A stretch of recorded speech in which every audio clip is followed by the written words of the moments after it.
Hey everyone, welcome to today's video. Welcome to the Gamey Daddy channel. Thank you very much for tuning in. So there are a few things on the table to speak about today, and we're going to jump right in. Now, in my last video, just talking about pretty much what I thought the division in case of Heartland was going to look like. I mentioned a few things about, some of the modes and how Division 1 pretty much suffered a lot of the time issues. At the time that it came out, there were a lot of issues. So when DLC came out, not a lot of people enjoyed a lot of that. Plus, for many of you, if you don't remember, the Division 1 had a thing where some of the DLC had a 30-day early release on the Xbox and PC before PlayStation. So if you wanted to kind of think about all of that, you have to think about how that affected both player bases in some of the content releases as well. So I went ahead and took a poll on my channel, and asked, for Division veterans, what content are you playing right now? And I actually polled for survival from the Division 1. I polled for all of the PvE content in Division 2. I kind of lumped them all together because Division 2 does have a really wide scope. At any point in time, you could be playing bounties, you could be playing whatever it is. So I guess that was in my opinion, a more sensible way to kind of figure out who's playing PvE in Division 2. And then finally, I asked who was playing the raids. And the results were quite interesting. 13% of people who replied are playing survival, and about 8% of people who replied are playing the raids. And then the rest of them, about 80+%, are playing the Division 2's PvE in different capacities. So out of 1,000 votes, you got all these people that are playing the division. And then some people said, we're playing PvP. And I was like, well, don't worry, folk. I'm going to do a PvP poll. I wanted to keep that PvE poll exclusive to kind of glean a little bit from the community. Now, the question then stemmed, why are people still even playing this game? What is the division offering, both in the Division 1 and the Division 2, that's bringing players back to the game? So first of all, let's look at some pertinent things. When you think about the relationship so far that, Ubisoft is trying to develop, or Microsoft is trying to develop with Ubisoft, I think it makes a lot of sense to see how you can find new players coming into that ecosystem.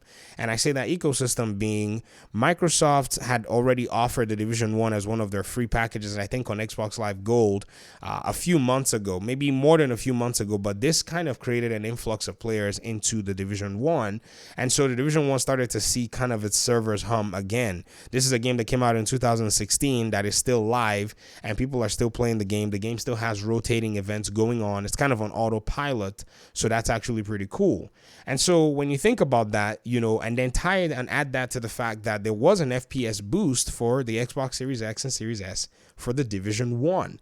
This is not the Division 2. The Division 1 on the Xbox Series S and X now looks almost like it will look on PC. And so those visuals and enhancements really did pique a lot of people's interest. It's like, wow, what is this game? And so already people are, enjoying that new found, I would say enhanced game, and they're just, blown away. I mean, nobody in 2016, in my opinion anyways, that I know of was making games with realistic open worlds like, the Division was. At that time, the Division dropped. Everybody was like, no way they brought New York to a video game in an almost one-to-one representation. And so that's kind of really cool and interesting.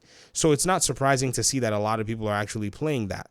And then with survival also being a mode where you don't necessarily need, when it comes to the PvE side, you don't need a bunch of people to all queue up. You could just go in there and face the harsh environment, face the bad guys, and also the challenges of actually extracting, and then, see if you can actually come out on top or if you can make it out with the mission completed.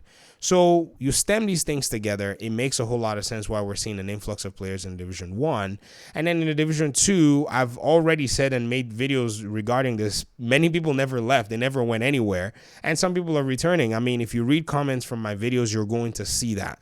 It shouldn't be surprising because at the end of the day, one thing that many agents find out is a lot of the things that they like about the Division 2, they can only find in the Division 2. So when they take a break, when they go play other games, and they want to get back on their Division grind and all of the above, they come back, they play a few games, or maybe they continue to just grind and use that as some kind of an entertainment daily for them. But again, I guess this is something that we have to pay very close attention to, because if you kind of start to stack up all of these, if you kind of, start to look at all of the, the different areas areas and the different aspects and the different preference points, I think there is something to be said about the third player genre of video games that has not necessarily been tapped in this capacity. So when it comes to looter shooters, there are some really decent ones out there. I mean, there are some solid contenders out there. But, you know, if you think about the capacity or the scope of the Division, you have a few that contend with it. So let's say Borderlands, for instance. Borderlands is, and I'm speaking of Borderlands 3. Borderlands 3 is a strictly PvE game. It's quite amazing in the way that the art style is, you know, the way they set up the story, they set up the progression, but then the game then has this open-ended loop with a bunch of gear and a bunch of different things that you can grind for. I was quite enjoying a little bit of it, you know, at some point. I wanted to kind of like, you know, get into the game and, you know, pick up another looter shooter, but, you know, somebody glitched my account. I thought they were trying to boost me up. I didn't know they were trying to like glitch boost. And so for some weird reason, I was like, man, I've already reached max level and I haven't finished the game. And so I just quit playing. I'm going to start a whole nother account when I'm ready to get back in, and then, you know, just level up properly so I can learn the mechanics when the time comes. Then you look at a game like, say, you know, Destiny. And Destiny is what I feel is much closer to the Division because the PvP elements, PvE elements, lore, story, even though Destiny 2 has a bigger and broader scope, no doubt. In fact, Destiny 2 is overwhelming. If you try to go play Destiny right now, you will be overwhelmed. And so when you think about it, though, you know, you look at Borderlands, you look at Destiny, there are a few things that, you know, they have that the Division doesn't have, but there's one thing the Division has, and the Division 2 anyways, that they don't have, and that is a third-person aspect. You know, it's one factor, but it's not a factor that you can overwrite or overlook. You just cannot do that because not a lot of people are making third-person games that do have you know, what this particular game is bringing to the table. RPG elements, looter shooter, community-based gaming. And when I say community-based gaming, those of you who, you know, don't know what I mean is you can actually just matchmake for any mission that you want to, and more than likely somebody will show up and join your team. And if you can't find anybody, the Division 2 has added the extra feature where you can just call for help. And if somebody is interested, they can just, you know, come and join your team, and you can actually accomplish that mission. That is one of the most strongest, did I say most strongest? That is one of the strongest aspects that I feel that the Division actually offers when it comes to community gaming that still keeps the, you know, the community alive. Many people don't necessarily take this into account, because if I were to go to Division 1 right now and I really just wanted to chill and play, say, an incursion. I mean, I saw GC Rock playing Falcon Lost the other day, and I was quite jealous because Falcon Lost, many of you who know, who've been around for a long time, that is my favorite mission piece in the entire Division franchise. I love that mission.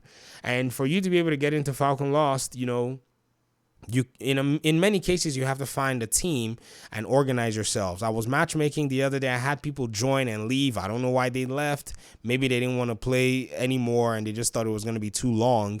But if, say, I was trying to maybe matchmake, say, for any legendary content here in the Division 2, it's too easy. Even if it's not the weekly legendary, I can always call for help. Even if I want to play invaded missions, I could just call for help and people can join. And so that aspect of the community gaming really does take the Division to a whole different level when it comes to people wanting to just, you know, shoot bad guys and just kind of hang out or just accomplish something, get a little bit of XP, maybe potentially get some gear or pick up an exotic that you're going to use to try to get another exotic and, you know, try to max that exotic out. These are some of the things that are actually, you know, in my opinion, bringing in an influx of gamers, you know, back to the game or keeping players playing. And, you know, again, what's really interesting right now, too, is some of the comments I've been reading from, you know, the polls. I mean, because, you know, one thing about the polls on YouTube really does, I would say, expose you to what some of the community members are feeling, because they'll leave their comments. They'll talk about some of the things that, you know, they enjoy about the game.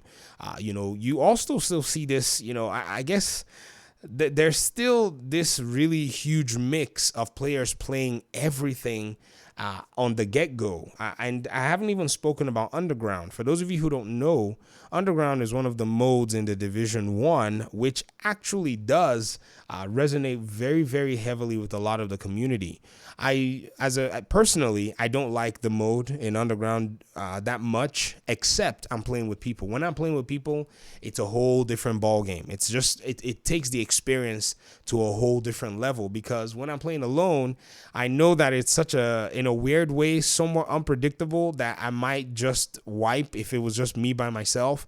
But when you're playing with, friends, or when you're playing with people that you match make for the Underground mode, that's where it really comes to life. And many times, Underground gets the preferential treatment over the Summit, because some people prefer it to the Summit. The Summit does, not necessarily resonate with a lot of people in the community. Honestly, I think it's an okay mode. I'm not, really picky. It was free, unlike, say, Underground. Underground came with a package, I think. We paid for Underground, didn't we? Yeah. So that's why, for me, the comparisons are kind of like, really weird.